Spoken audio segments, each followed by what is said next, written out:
ऋषि जी क्या सुने कि खुशी क्या उसके मिलने की जो मिल कर के बिछुड़ जाए। खुशी क्या उसके मिलने की जो मिल कर के बिछुड़ जाए। जो मिल कर के बिछुड़ जाए। खुशी क्या उसके मिलने की जो मिल कर के बिछुड़ जाए। जो मिल कर के बिछुड़ जाए। मुझे शाश्वत आनंद मुझको यही मंजूर सद्गुरु जी। मुझे शाश्वत आनंद मुझको यही मंजूर सद्गुरु जी। लगा दो अपने चरणों से मेरे हजूर सद्गुरु जी। लगा दो अपने चरणों से मेरे हजूर सद्गुरु जी। अगर मैं से हूँ तेरा रहूं क्यों दूर सद्गुरु जी। मैं से हूँ तेरा रहूं क्यों दूर सद्गुरु जी। तो शाश्वत में अखंड एक रस सुख चाहिए। तो अखंड एक रस सुख कौन है? वो सत्य।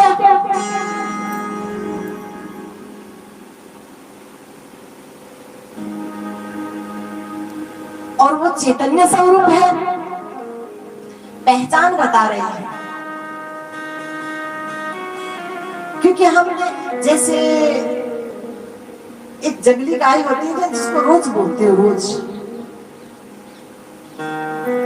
और किसी ने सुना मात्र हो, गाय के बारे में देखा नहीं हो, लेकिन इतना बता दिया गया हो बड़े बुजुर्गों के द्वारा कि गाय के गले में क्या होती है? चद्दर होती है, ऐसी झालर सी होती है ना, और रोज के गले में नहीं होती। लगता तो गाय जैसा है, लेकिन वो चद्दर नहीं होती उसके गले में। तो उसी प्रकार से अगर न जानकारी हो तो रोज कोई गाय मान बैठे। ठीक उसी प्रकार से सुख के बारे में हमको जानकारी न हो तो हम दुख को ही सुख मान बैठे। इसलिए तो 84 के चक्कर लगा रहे हैं। हो गई उल्टी मति, दुख को सुख मान लिया। हो गई उल्टी मति, क्योंकि जाना नहीं, समझा नहीं सुख की पहचान क्या है, सुख कैसा है। हो गई उल्टी मति करके अपनी छवि। हो गई उल्टी मति करके अपनी छवि। साथी सारे हो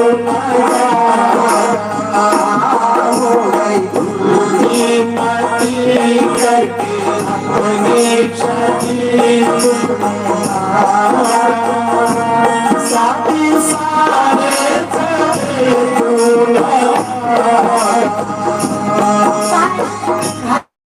बड़ी बच्चों को कई बार समझाते नहीं है क्या? अरे ये उल्टा रास्ता है, आपके समझ में नहीं आ रहा, बाद में सर मारकर पछताएगा।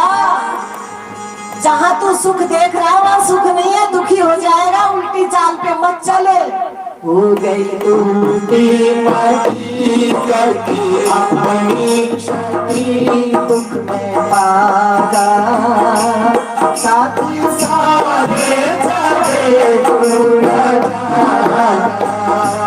साथी सारे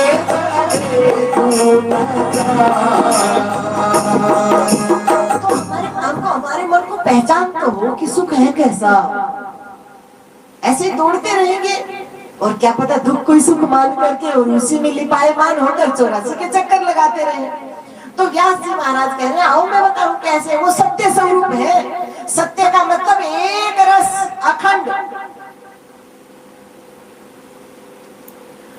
मन मांगता ही अखंड सुख है, क्योंकि वो उसी की उठी हुई तो भाप है। मन कोई अलग अलग वाला थोड़ी है।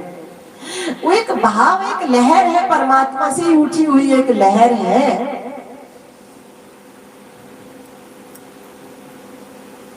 और लहर तो सागर में ही तो समाएगी। सरिता में उठी हुई लहर सरिता में ही तो समाएगी, नहीं तो टक्कर मारती रहेगी। कभी इस किनारे से टकराती रहेगी, कभी इस किनारे से टकराती रहेगी। जब तक जल से उठी हुई लहर जल में सिमट नहीं जाती, जल में लय नहीं हो जाती, तब तक बेचारी थपेड़ी तो खाती रहती है।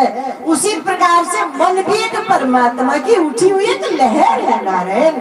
वो लहर जब तक परमात्मा की तरफ नहीं जाएगी, उसमें समाहित नहीं होगी, तब तक तो 84 की थपेड़ खाता रहेगा ये मन।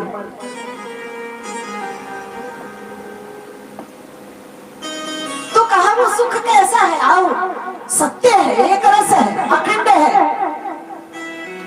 और दूसरी पहचान बोले चैतन्य है। चैतन्य का मतलब जो स्वयं को भी जाने, दूसरे को भी जाने। और जड़ का मतलब जो न खुद को जाने न दूसरे को जाने। तो वो सुख सत्य स्वरूप है, वो सुख चैतन्य स्वरूप है। और तीसरी पहचान वो सुख आनंद स्वरूप है।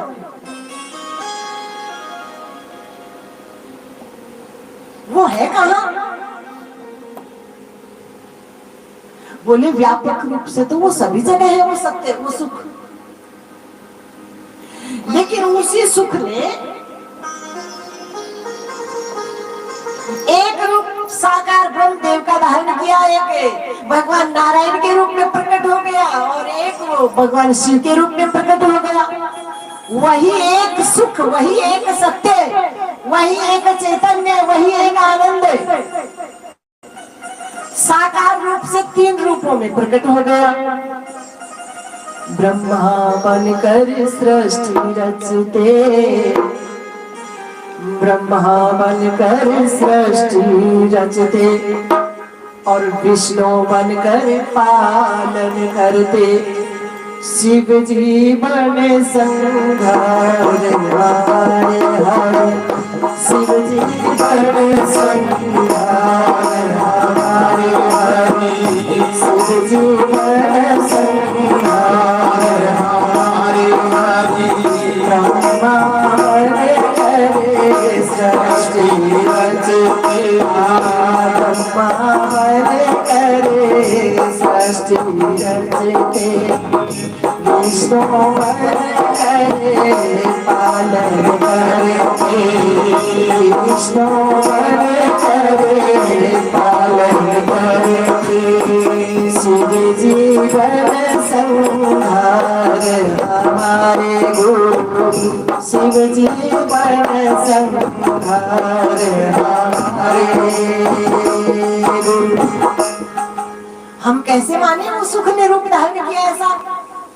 तो भाई हमारे मन में चाह होती है कि नहीं हम भगवान को पा जाए, शिव के रूप में पा जाए भगवान को, हम भगवान को नारायण के रूप में पा जाए, हम भगवान को ब्रह्मदेव के रूप में पा जाए, हम भगवान को हनुमान जी के रूप में पा जाए, हम भगवान को सुख को दुर्गा के रूप में पा जाए।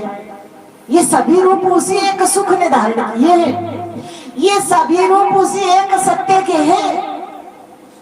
जैसे सागर एक होता है, उसमें उठने वाली लहरें क्या होती है? अनेक होती है। उसी प्रकार से वो सत्य स्वरूप परमात्मा एक ही है। वो अथाह सुख का सागर एक ही है, लेकिन उसी सागर में से ये नाना रूपों में लहरें उठी हैं, जिनके लिए सरल से शब्दों में यूं समझ लो, कभी राम बने के, कभी श्याम बने के चले आना, प्रभु जी चले आना।